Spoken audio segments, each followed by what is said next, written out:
Les amis, bonjour! Commençons cette séance de ce mercredi matin avec la première demi-finale de la Champions League 2025.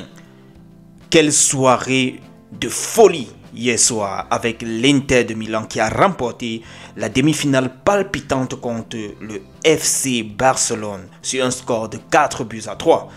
C'est un match qui a été riche en rebondissements avec un gardien suisse, Yann Sommer, qui a multiplié les arrêts décisifs face aux Catalans.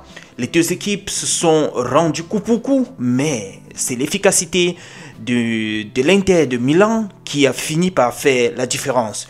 Une rencontre très légendaire qui restera longtemps gravée dans les mémoires. Il y a eu beaucoup de palpitations, beaucoup de suspense, mais pour finir, en fin de compte, Lamine Yamal est allé se reposer. Félicitations à Inter de Milan. La prochaine demi-finale, c'est ce soir avec le FC Barcelone. Non, excusez-moi les gars, avec le Paris Saint-Germain contre Arsenal. On verra ce qui va se passer. C'est André Onana qui passe du beau moment avec sa maman avant d'attaquer demain en soirée son match retour en demi-finale également de la Europa League. C'est face à Athletic Bilbao. L'avantage, c'est que André Onana mène déjà et le Manchester 3-0 pour le match aller. Et un second avantage, c'est que le match retour est à domicile. Les gars, si ce n'est pas vraiment la malchance, ça peut être quoi? Comment est-ce qu'ils peuvent ne pas être qualifiés?